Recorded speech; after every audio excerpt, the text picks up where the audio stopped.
Today we're going to look at an Aerox. This is a 2004 model.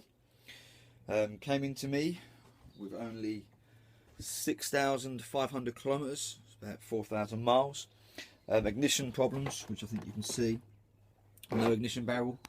So I have a new one here, all ready to go. It's a simple case of getting in there and taking the old one out. I think you can see. Unfortunately, vandal bolts, so need drilling out. But this one had a few scrapes from the previous owner, you can see there. But as in all my videos, get yourself not necessarily a little kidney dish, but something to get with the bolts. And the first thing is get everything off of the bike. You get to see it. This bike hasn't run. It's 2004. It's out on the road for 3 years. 2007. So 8 years hasn't been on the road for. So there's no sense in trying to mess around. It's better off taking every single panel off. And again, it's every single little nut and bolt and screws. Put them in a bowl. Most of them will go back in the same places. You haven't got to worry too much. So you can get in all of here, the air box underneath here. There's no sense in messing around, not trying to get this off. Carburetor's in there somewhere. So you may as well get everything up, get it all off, and have a go. And go from there, really. So this is part one.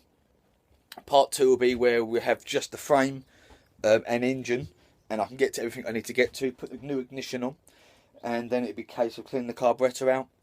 And again, the carburetors generally are all the same.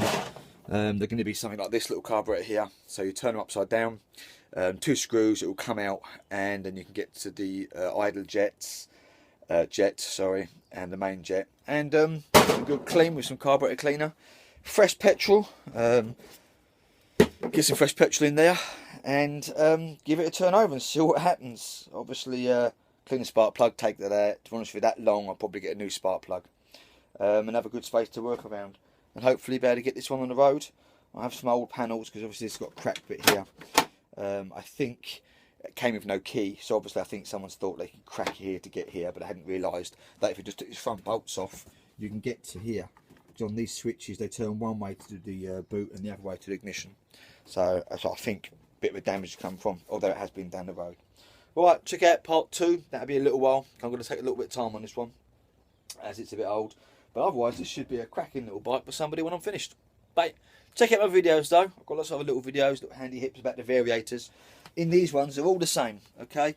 All the same. It will be the main clutch back here, the variator at the front, and the belt will go round. I'll obviously have to check that. It's been sitting there 8 years. That's something I'm definitely going to have to check as well. Basically, that's why I'm getting all the panels off. You can get everything off. Check everything. There's no way it's back on the road and anybody ride it without. You know, even taking the brake and calipers off. Might bleed the brake system as well. In fact, I will bleed the brake system. Check the pads. Give them a good clean up. The pistons. It's a long time to sit and do nothing. I do think this was under shelter because it doesn't look too weather damaged. But again, everything needs checking. As I said, check out my other videos. Speed fighters. Other little bits and bobs you can tatter in. Bye.